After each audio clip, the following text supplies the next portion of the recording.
on the line, we have Andrew, Chris, and Doug from the one and only Gravewitch from Bend, Oregon, and Wairika, California. What is up, fellers? What is up, fellers? What is up, fellers? Hey, how's it Howdy. going? Hey, Dude. fellas, how are you guys? Dude, we're great, dude. You guys are slamming, jamming, dude. You guys are constantly on the road, constantly destroying it, man. It seems like every time we have an interview, you guys are just have stepped up your game in production and working with labels and not only playing with one national act, but maybe like a dozen national acts in a year comparatively. So you guys are just really, but also it's like you guys are like constantly fine tuning your craft where every time you guys do have a run, it's just better than the last run. I can tell that you guys don't repeat the process when you guys repeat years. And I think that's really admirable to see a band that has like a consistent work ethic that isn't comfortable with being complacent, but only being comfortable with trying your best. And that's Gravewitch right there. Oh yeah, man. That's Oh, exactly what we tried to do. So how's it going, guys? Like 2025, dude. Maybe we'll start with Andrew, dude. You guys are on the way to like just go off on a tear again, right? This year? yeah, we're working on quite a lot of things behind the scenes, quite a few different things. Very exciting things. We're gonna be releasing our second full-length album this year. It features 10 songs. We already released 2 songs through a record label called Rockstun Records, based out of Wisconsin. Yeah, that's awesome. Hell yeah. Yeah, Yeah, I'll go like this with Chris. So Chris, you guys wrote your first album. You guys are like really like learning as a band. You guys are hammering these songs out, crushing it on tour and everything. Like what do you think? You're the riff writer. You're the singer. Like what is the mindset and like the lessons you learned from album 1 to album 2? Like where you're like, because the first album, like you had all these songs. I've known you guys for like 8 to 9 years now. It feels like almost a decade. What was something specific that you wanted to do with this album and the new music that you didn't do with the music before? Well, basically, just have a little more complex songwriting and a little more thought out riff ideas, just to add a little more, meat to the songs instead of being so, thin and not having enough going on. But the thing with these songs is me and Andrew wrote these songs way back in 2019. It was like right after we released our first album, we started writing all of these songs and just never had the chance to record them and get them released until this year. So they've been in the works for a really long time. And on this album, every song is different than each other. So we decided not to make it like a concept album. That's why we decided to have it be self-titled, considering everything's a little bit different. And it just kind of shows our all-around sound in every song individually. I love it. I love it. Mr. Doug Green, Mr. Slap of the Bass over there. Last time I think I did a Gravewitch interview. Like I think you were like just like joining in, but now like you're a refined veteran. You're touring and shredding, dude. You got charisma, the bee's knees. You're out there crushing it, dude. What's your favorite thing about working with Chris and Andrew? And now you guys have like this such, you guys have such a powerful trio now, dude. And it just feels like it doesn't matter how big the show, small the show, far the show. It seems like you guys are just really unison. Like, what do you think your favorite thing has been about like with the new music of Gravewitch and also working with these guys and touring with these guys? Man, I've had nothing but an amazing time the whole time since I started playing with these guys. I met them back when I played in my old band, Chains of Belmont. It was our very first show. They were just kids. Yeah. And I'll tell this little story here. Like, we played the gig. They were loading their gear out. They were carrying Andy's drum rack. And I looked over and I said, "Hey, nice rack." And we all laughed. And we've been friends ever since. So, yeah, and then some years later, they asked me to fill in on bass for their old bass player when he couldn't do some stuff. And I was like, sure, I'll do it. And it just fit. Like, our very first time jamming together, it's like it all came together like so naturally and fluidly, and it just felt right.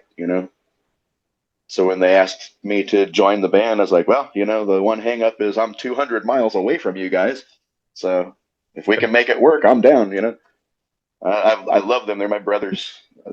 You know, as far as the music goes, it's getting heavier and heavier and heavier and heavier with every fucking song we write. And like, I just can't express how amazed I am at the riffs of this new album. Chris wrote some bangers. He definitely wrote some bangers. And I'm excited to unleash them on the world. Dude, look at that. There's fist bump. I'm feeling it through the phone. Let's fist bump over here. Well, I have no one to fist bump with here, so I'll fist bump you. All right. Too sweet. All right. We'll go to Andrew on this one. Andrew, with the economy and the cost of everything going on, like how do you go about like trying to be precise about these shows? Because of course, I'm sure every year you've learned to like where to save money, how to plan trips properly, and all that. Like now that like every year you're constantly trying to push yourselves in your limits. Like how do you go about like having that precise year for Gravewitch as far as like where you guys want to take it, places you haven't played it before. Like I don't know who does a lot of the booking in the band. What's the mindset behind it? A lot of it is just working my butt off to the bone and just not giving up and just creating these goals and visions for myself and just trying to make it happen with those surrounding me, like Chris and Doug, Trinity, because she's part of it too. She's our merch girl and all. Yeah, I basically just work my butt off, and I just keep pushing myself, man. That's just the one thing right there is don't give up, keep pushing yourself, go outside of your comfort zone. The world is yours to take if you are willing to learn and willing to adapt. And my man, that's some very powerful words. You've been learning it, Andrew, my man, dude. Yes, sir. I've been doing a lot of growing and a lot of self-reflecting the last. Well, no, because hey, the thing is that like life, dude, it really isn't all that big. It's only big if we put it on that pedestal and we make it hard for us, But the thing is, it's like the whole term fake it till you make it. I almost wish there was a different term because it's like don't dream it, be it. You know what I mean? Yeah, it's like just and the thing is like since you guys have started playing, you guys haven't changed one thing about like having fun. You guys have always kept it fun. You guys have kept it enjoyable, and that's what's cool about this growth. And I think people when people give you opportunity, I think they see that in you guys because I see it in you guys. And I'm like no, these guys are hungry, dude.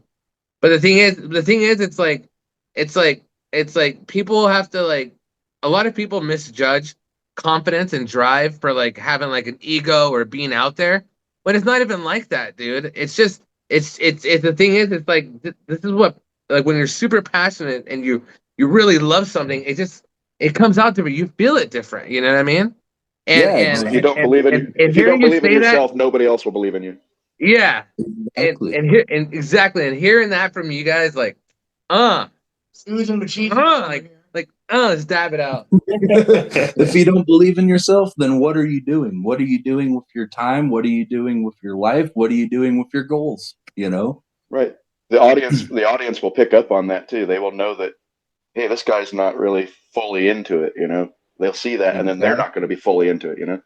It's an exchange of energies between the band and the audience, and the audience back to the band. And you got to give what you want to get, Well, hey, dude, I'm proud of you guys. So you're saying that the new album's going to be self-titled, right? Yep, self-titled. And it's a 10-song banger, which is absolutely insane. Like, did you guys have to like? You guys said you had the song sitting around for a while. Did you guys have to have like a cutoff point, or did you guys have to pick and choose like what to put on? Most of these songs, like I said, have been written since about 2019, 2020. Okay. And then we had started writing a few more songs. And after we thought that we had the whole album finished, and we decided to cut some of those. And with the new songs, we ended up writing our newest single, Damnable Evil. So we took off some of those other ones, put on some other new ones, and then decided to release it and then scratch some of those old ones. It was kind of a process because there were a few in the works that we weren't sure about, but they might be on another release possibly. I like it. I like it. You got something you want to ask them, sir? Got me off guard here. No, I just been enjoying listening to everything they got to say. Like it's you, especially you, Andrew. You just like that. I don't want to call it a rant, but dude, that was empowering. You know, you guys, and I mean all you guys now. You done your thing. You know what you're doing. Now you're just perfecting it. It sounds like. Yep, it's just now pushing ourselves and growing up and seeking our goals, making it happen, saving up the funds, and just kicking life's butt, you know? And having fun while doing it. Exactly. Yes, I like sir. Before we get into the second portion of the interview, what do you guys have a release date yet of when you're expecting to release the whole album, or how many more singles are we expecting to receive? So we are releasing the album on Trinity's birthday on June 18th. And we got the permission to announce tonight that we will be co-headlining the first night of Rivera Fest on June 19th for our album release party. Awesome. Yes. Aren't you guys playing on Thursday also, right? We'll be playing Thursday. Yep. Oh, hell yeah. All right. Nice. Party. Awesome. We got to That is camp amazing. together. Yes. And about the singles, we will be having 2 more singles for this album before the release date. So keep an eye out for those. We'll be waiting. Dude, super stoked, super awesome. You heard it here first. Gravewitch on Rivera Fest, co-headlining album release party. Holy moly, cannoli Batman. It's gonna be hell of a time. It's awesome. All right, guys. We are so incredibly excited. We just want to thank Dustin and Ruthless from the bottom of our hearts. You guys rule. Yes, Dustin, Ruthless. Yeah, I love those people so much. Me too, man. Just I love them a lot. I've gotten to know them over the years of going and stuff like that. Yeah, they're awesome people. Oh yeah. All right, guys, we're gonna get Fest is June an awesome 18th. time. June 18th. It's gonna be the album release party for Gravewitch at Rivera Fest. So remember, you can go to Eventbrite if you want your tickets for Rivera Fest as well, and Gravewitch will be out there, and go support them. All right, dude, we're gonna get to the second part of the interview. I don't think I've ever asked you guys, but since you guys have been together as a trio, what do you think your biggest fail has ever been on stage? Whether it's been like a power outage, something breaking, somebody falling off, somebody's car broken down. Like what do you think like your biggest disaster show you've ever had? Because honestly, I've asked hundreds of bands this, and everybody always has like that one story where it kind of just like kind of went to hell. You don't have to name drop venues or anything. Just like for me, it's getting on stage and rushing myself and not plugging things in correctly, and then going to turn it on and it doesn't work, and then start to panic when it's the simplest thing. You know, you just weren't paying attention at first when you did it because you're going so fast, just trying to set up. Because you guys know how shows can be sometimes. Try to go as quick as you can. So sometimes you miss that, start panicking, don't know what to do, and turns out, oh, you just plugged the cord in wrong. It happened to me at practice one time, and I thought like my PA was busted. And I'm like, oh, wait a minute. For me, it would be setting up my drums too quickly and not getting everything precise or tuned the way I want it. I'll name 2 funny quick stories. We played the Sound Lounge last year, and I flipped my floor tom upside down. So I was like wondering, why in the hell is this lower than it normally is? So I was like, oh my God.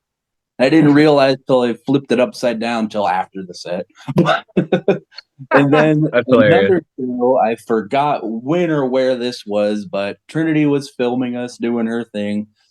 A drumstick let loose, went flying, and it smacked her right in the forehead. Oh my god. Right on camera too, and I think she caught it as well. Oh, that's hilarious. What about you, Mr. Green? For me, it would be last year in Troy, Montana, when the laptop I used to run our intro music fell off the back of the stage and landed flat on some concrete. It fell like 15 feet, hit the concrete. Me and Andy just looked at each other like, what do we do? I jumped off the stage, picked up the laptop, dusted it off, plugged it in, and it came on, and everything went fine. Oh, good. That was definitely like a crap your pants moment, you know. I like it. That's like a laptop advertisement right there. Whatever brand that was, that's the one you want. Well, I'm not going to shout it out because I hate my laptop. Well, here, this time around, we'll start off on Doug. Who is somebody who you're manifesting to tour with, like with Gravewitch? Like, if there's any band you think you guys would kick tail with, like right now, like which band would you pick? Right now, in my mind, I'm excited for the possibility. There's nothing ever said or planned or in the works for it, but I just hope that it happens. To tour with our label mates, Narcotic Wasteland, or our booking awesome. Our roster mates, I should say, on our booking deal. As far as like wish list type of stuff, like I'd love to tour with any big black metal band, you know. Any. It doesn't matter who. Any. Any of them. All right, what about you, Chris? All of them. Oh man, I've always thought it would be really cool to just be able to tour with a more well-known black metal band like Dark Funeral or something. Although that could be hard to obtain, but you never know what could happen. You got this. I believe in you It guys. ain't too big for you guys. You guys can do that. Hell yeah. That's small fry. They'll be opening for you guys. Oh my. What about you, Andrew? Well, it would. We're going to go see Belphegor here in Portland on April 2nd here, coming up pretty quickly. It would be a dream come true to open for Belphegor every night. That'd be dope. That Josh, would be. Or at least once. Who would you want to tour with, Josh? Oh, hell. Who would you want Neon Chrome to tour with? First, people that come to my mind, like, I'm not just going to the top of them, I'm not going to go like all big, but my boy's Wicked. I think that'd be awesome. Cool. I think we'd be able to rip it up with them. But all right, so other bands you'd want to tour with, like, where's like some bucket list places you guys would want to play? Ooh, that's a good question. I have many. Who you want to play with, but where would you like, if you had your choice, bucket list, where Honestly, I have never really thought about that. I just enjoy going out and playing wherever. I get it, for sure. Why you got to be so humble all the time? Why can't you just say, like, I don't know, like France or something, you know? He's like, I just want to play, man. I just love music. I'm kidding. Personally, I would love to play in my home city, St. Louis, Missouri. Okay, yeah. St. Louis, Missouri. Yeah, that's where I was born and raised, and I'd love to go and play a show there. Oh yeah, that's where Nelly's from, right? Yeah. Yeah. I think so. Yeah. Okay, let's go further. Let's go further. That's where Chuck Berry's from. That's where Jesus, like, Jesus is from there? Oh. All right, who do you got? Andrew, what about you? That would be cool to play the Les Schwab Amphitheater right here in Bend. That would be a dream come true. Mm-hmm. Yes. It would be. where we saw Megadeth last summer. That's awesome. I like it. I And like my it. I like that answer. Yeah. Any final questions, Josh? No, man, I just been enjoying, like I said, listening to these guys talk and just explaining your plan of destruction. Okay, I'm gonna ask one more question before we end this interview. All right, Andrew, what is one artist one artist or band you listen to that is furthest away from what Gravewitch sounds like? For me, guilty pleasure. That would be probably Disturbed. All right, right on. Oh Wait, yeah. I thought we all liked Disturbed. Wait, they be telling me this. No, that one, darkness, it brings you the light. That song's so good. The darkness that brings you the light. Oh, and his song he does for Queen of the Damned, Forsaken. Oh, yeah. Mhm. Did you Love know that. that what's his face from Korn was originally supposed to sing it, but they couldn't work something out with the label. Oh, Jonathan Davis was going to be the original singer for that song, but they couldn't fix something in the contracts or something like that. So they brought in David Draymond last second to sing it. Whoa. Oh wow. I had no idea. I know Wow. I did. I'm always looking up metal stuff. I know like the most useless facts. They're like, can you fix my car? No, but I can tell you when this Iron Maiden album came out. No, I can't do that either. Okay, Chris, what is your guilty pleasure? For me, I like a lot of metalcore, like Amity Affliction, Architects, Asking Alexandria, stuff like that. And that's kind of like how I grew up in high school. Why is everybody's guilty pleasure is what I listen to on the regular? I wouldn't say that's my guilty pleasure. I didn't just enjoy that music. Your question was how the furthest from the music that we play. That's true. So You're so smart. Why is he so smart? I love those bands. That's not a guilty pleasure to me. No, I dig it.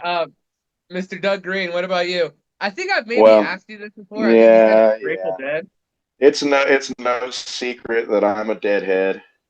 Yeah. And I'm also a reggae fanatic. I've recently been getting into metalcore. I'd say one of my favorites right now is Trivium. Trivium's a great band. Yeah, me and Rusty are gonna go see that. To rip your heart from your head. Hey, dude, we still have to start that Sean on tribute band, but featuring members of a bunch of different metal bands. For sure, yeah. I still want to be Bowser. I love it. Well, Andrew, amazing drummer for Gravewitch. We have Chris, amazing guitar player, singer for Gravewitch. Mr. Doug Green, bass player for Gravewitch. Their new album, their self-titled album, comes out June 18th. And you heard it here. They're going to be co-headlining Rivera Fest. So go on Eventbrite to check that out. Andrew, any last shout-outs for the band before we let all of you guys out? We'll go shout-outs across the board. Yeah, I also just want to say our next single is expected to come out around April 11th. And there will be CDs pre-ordering in the works, as well as vinyl pre-orders in the works as well. Oh, you're speaking my language now. When you get me a great. Oh yeah, it's been a dream of mine to get vinyls for Gravewitch, and the label is actually helping it might actually happen. So we'll cross our fingers, see what happens. Details will come out sooner or later. Be watching. Progress. Well, guys, we're gonna end the interview with playing Dan Abel Evil. Right on. So thank you so much to Andrew, Chris, and Doug from Gravewitch. I'm glad they told us their names when the call first. Yeah, I would have known your guys' names if you guys didn't introduce it like you guys did. I think Doug missed it. When they got into the call, they're like, "Hi, we're Andrew and Chris from Gravewitch," and I was like, "What did we just meet?" Man, I was working 8 hours. Give me a break.